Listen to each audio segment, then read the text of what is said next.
Hello, everyone, and welcome to this next episode here of SPINcast. I have Luke and Jason here with me from University of Michigan, Flint.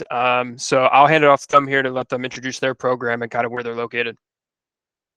Hi, I'm Jason Gooding. I'm the esports coordinator here at U of M Flint. We're located downtown Flint, Michigan. Our campus spreads right across the Flint River here, and we roughly have about 6,500 students attending our campus. We are traditionally a commuter campus, and over the last 10 years, we have built student housing in 2 locations within our campus. Our program has been in existence for about, we launched actually the day that campus shut down with COVID. So we've been in just about 2.5 years. This will be our 3rd year of competition. I feel more like it's our official groundbreaking year. It's the first time we've been able to have campus open its students in our esports facility.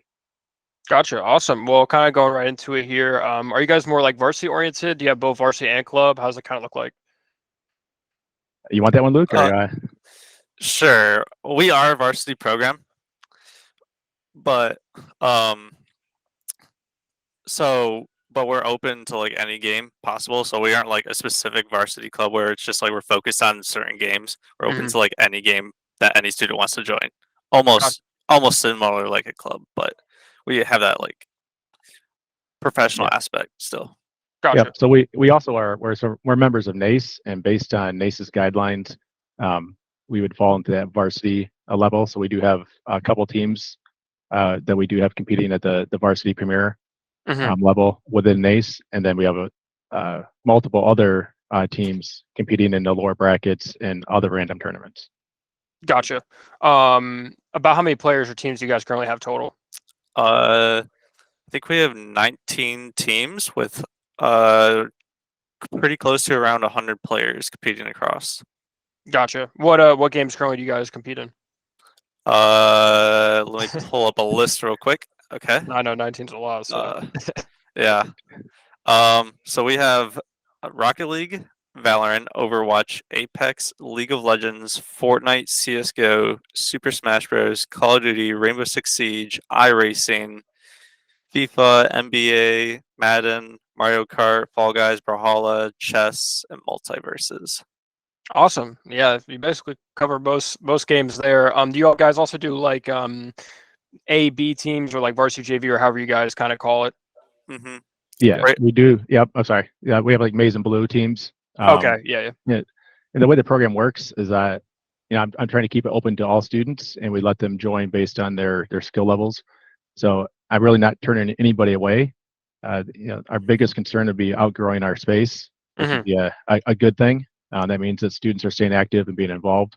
But yeah, we'll create a competition team really across anything that's on a console or PC that can be played. Preferably something that's more in the esports realm. It's easier for us to find competitions because there are the random games that are a little hard to find those tournaments or programs for the students to compete in. Awesome. So in terms of the games you guys are recruiting for as well, because I know like for maybe like more niche titles like a multiverse comparison like Rocket League, do you guys recruit for like all those titles you mentioned, or do you kind of sit more in like more specific ones? I'd say more specific ones, like the ones that have more like presence in the college esport universe. Because there's, again, like you said, there's those games that really don't have that many tournaments out there that like are just like starting, that were not really like looking at to recruiting. It's just kind of like who wants to play in it can play in it. But Rocket League is definitely up there with being one of the bigger ones, in Valorant, Overwatch, and League of Legends. So Gotcha. Awesome. What are some of the like main traits or skills that you guys look for when recruiting? Well, right now we aren't like specifically like looking for anything. We're just kind of like open to everyone that wants to just like compete.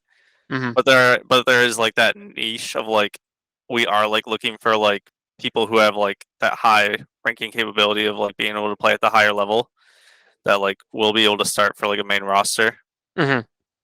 So, but we accept everyone because we want everybody to play, because you can have as many teams as you want to compete. So sure, might as well let them compete if they want to compete and play and grow as a player. Gotcha. I'll step in from the dad side, or the esports coordinator role in this. So as a campus, we're looking for those students that want to succeed, not just in esports. For me, it's more of a success that student is successful in their schooling, in their grades, they're getting a good college education, and then they're able to move on from here. So for me, I'm looking kind of the whole picture. The well-rounded student that they have something that they want to attain, and whether it's the esports side or it's academically, so they can move forward. And generally looking for a generally good person. I'm not looking to bring people in that are going to upset our environment or to cause trouble. So it's we keep it a friendly place. We're looking for that young man or woman. I guess they don't have to be young. We're a pretty open campus. We do have a couple older competitors. So it's if I could put it in a couple words: a well-rounded, academically sound and good person, and then of course a skill set in esports. Gotcha. No, I mean, those are all definitely important things there. And obviously, we can kind of get a view of your space off Luke's feed here. Do you guys host any events, camps, anything like that? We haven't yet. That's one thing that's on our radar. We're definitely looking to, host an event, whether it's in collaboration with somebody else. We've talked to a couple venues about bringing their events to campus, partnering everything from like a Comic-Con to doing a partnership with the U.S. Army, having their guys come in, and we run like a COD tournament or something. And I know our Smash teams have asked about the possibilities of being able to host Friday night events. So and we're fortunate enough, our facility is actually located in one of the largest indoor event centers in Flint. So right below us is our large convention center. So if we can handle probably up to 2,000 people comfortably. Wow. So that would plays nice into the picture when we start looking at the opportunities that we would have, whether it's hosting a small Smash tournament or even all the way up to the NACE Grand Finals.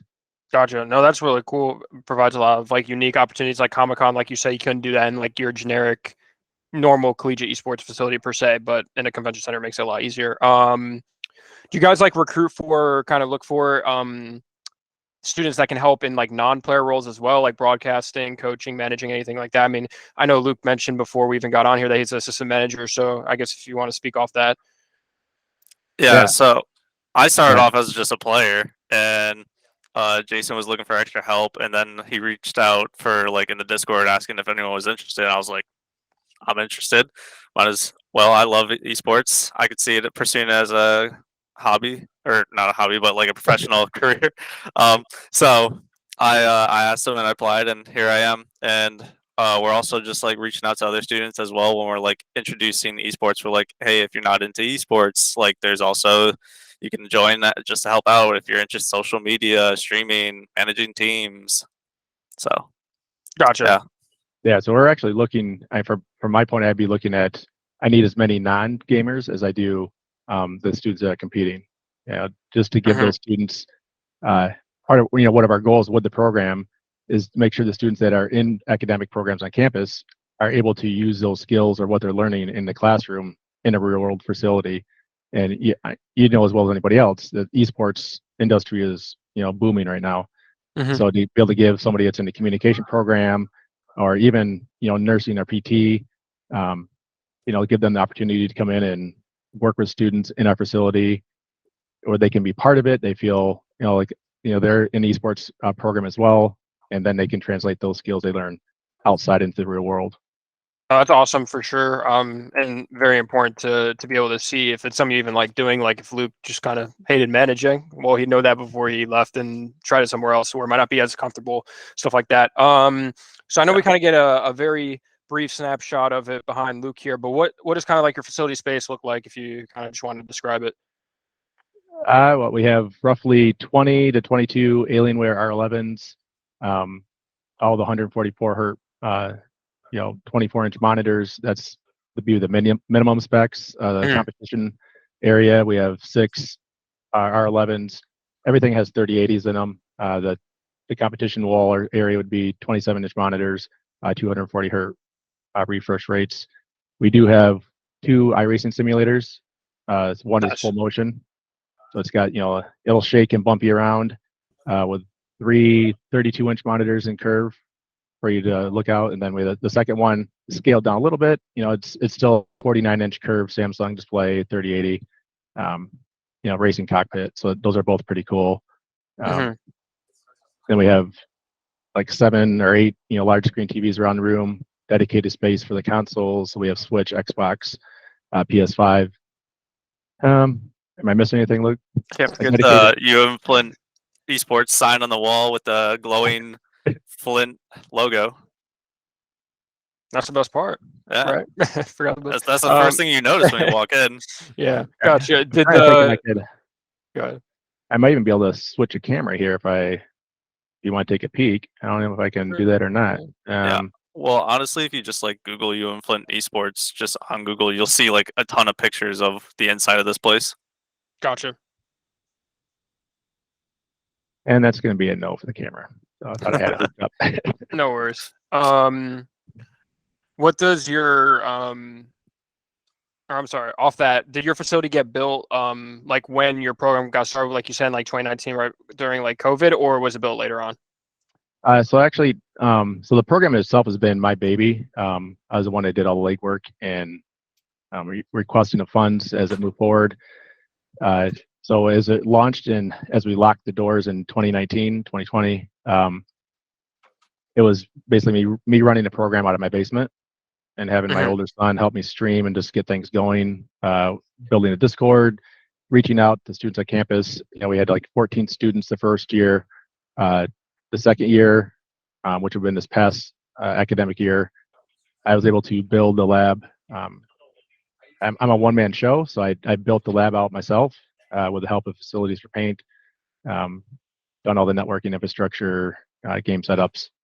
And then we were able to fully open, I guess, this past semester, bringing anybody we could into the space and letting it be used as it should have been. Gotcha. That's awesome. That is really cool. What's some of the biggest challenges? Because it sounds like you probably faced some kind of during your time with the program. COVID, Yeah. along with everything else. Yeah. We went from this perfect mindset of this is what we wanted for our esports program in our facility, to then being told, oh well, you can only have 6 people in that space at a time. You have to have a 10-foot circle around each person competing. They have to wear masks. So that was probably the biggest hurdle. And that might be for a lot of programs out there too. The second thing is we're like this diamond in the rough. This is our 3rd year on campus, our 3rd year running the program, and we still have a number of people on campus that don't even know we exist. So it's that slow getting the word out, and then convincing people how esports benefits students on campus versus it's just kids playing games, right? Esports has evolved. It's not the chubby kid in mom's basement playing video games anymore. It's now it's you're building skills that are usable in the real world. And I think based off of that, I even think that a lot of people hiring in companies out there are starting to realize that the skill sets. So yeah, no, that's big for sure. And it's evolved really quickly as well. So what are, on the reverse of that, some of the more proud moments or biggest achievements that have happened over the last 3 years? I have like some personal achievements. Well, like there's the competition side achievements where like we won a LAN at EMU, which was really big with Rocket League. And the Rocket League team also won a LAN that was called like the GG League as well. So that was really hype. Winning back-to-back LAN, or not back-to-back LANs, but back-to-back tournaments. And then there's just like the actual like esport side of it with the program itself, just like being able to obtain within just 4 months, like all these teams and all these new people within the program is just like huge. That's just what I see as the biggest. Gotcha. I think last year is we were the first Michigan program, if you look at all 3 campuses, to beat Ohio State, huge rival for us, Michigan State, another in-state rival, and then our Rocket League team, which Luke was part of, we were even able to beat our big brother in Ann Arbor. So it gave our chancellor kind of like that little that opportunity to poke a little fun at big brother in some of the presentations and say, our kids are doing this. They weren't too excited, but then for him to say, "Oh, yeah, and by the way, we also beat you," um, it raised some eyebrows, and it definitely got some attention, and it was good. And for the No, that's students to awesome. be shared, yep, it was. So for us to see how this is growing and where it's gone, for me, it's a success just to see how it's gone from this idea to where we're at now, and then the potential of where we're going. No, it's cool because the traditional sports rivalries haven't like trickled in too much yet into esports, just because there's not really like division levels and stuff like that like there is in traditional sports. But that's cool. Actually, I didn't know about that, so that's really cool that your administration kind of can go back and be like, "Yo, our esports program is beat yours," and all the other prominent Big Ten schools. So that's and really I cool. guess, and on that note, and I know you're a recruiting platform, so it's good for us to say Ann Arbor does not have a facility like this, and neither does Dearborn. So out of the 3 University of Michigan campuses, we're the only one that has a dedicated esports facility, cool jerseys, an area that it's dedicated to just the students in the program, and then giving them opportunities that they can't get at the other campuses. Agreed. No, that's really cool. To kind of wrap it up, and I guess Luke, if you want to give it more from like a student player perspective, and then Jason obviously is like more head of the program recruitment perspective. What's kind of some advice that you give to any player or student kind of watching? Advice. Well, like the first thing that I like, the big thing that I tell when students is like, just like, because the students are always like scared of like being able going into like new things when they first come. They're like, "Oh, do I have time to compete?" and stuff like that. The first advice is I just like mentioned like compare to esports, like you can manage your schedule like around it, like you can reschedule games, and it's just really easy to balance. So like, um, just like as long as you're having fun, but that's really all that like matters. No, that's That's like definitely the important. biggest like advice is If you're like not I having just fun, then it's not yeah. gonna be good.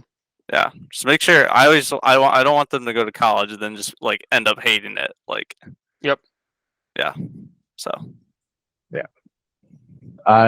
For me, I guess I would just the biggest thing I could tell a student is one, I don't care what your financial status is, fill out the financial aid forms before you apply to any college, whether it's U of M Flint's campus or UCLA or I don't care where it's at. But as a student, you have to fill out the financial aid stuff, even if they're telling you don't get anything. I'm just overwhelmed in the students that if I ask them if they want to do work study programs or if they want, how are they doing in financial aid or do they need scholarships? Because we do have some scholarships funds available through our program. And I also have other channels for scholarship dollars, and they'll say they weren't even aware. They don't know if they get financial aid. And that's across the board. That's like the number one thing before a student goes into applying to any college. You have to understand the financial aid aspect. A lot of kids can go to school free, and we have a number of programs within the state of Michigan that you can go to school free even here. So yeah, I mean, a big thing I say is like you just really never know until you actually fill it out, right? Like you never know until you try, type of thing. Right. Worst case, they're going to say no. Yeah, exactly. Yeah. Worst case, you get nothing. Best case, like you said, you go to school for basically free or whatever. So, well, Luke, I'm gonna put you on the spot to add to your having fun. What do you think is the best way, like a senior in high school, currently a junior or something, could try to see if your program or a different program they're looking at would be something that would be enjoyable for them or fun? Because you're obviously at the program, it's a lot of fun. They are not currently there, so they would not know. How do you think it's a good way for a recruit to try to get a feel for that? So I typically always just like suggest that when new people join like the Discord that are interested in that potential of like maybe wanting to come and like check things out, like I always tell them just like get in touch with the captains, like get in touch with the team, like start running some like scrims or something. You gotta like build that like chemistry early, like see if you get a good feel for the like players that are involved. And I know my players, I know they're all like nice and respectful and humble, so like I know that right away they're just gonna like any student that like is interested at all is just gonna like love it instantly.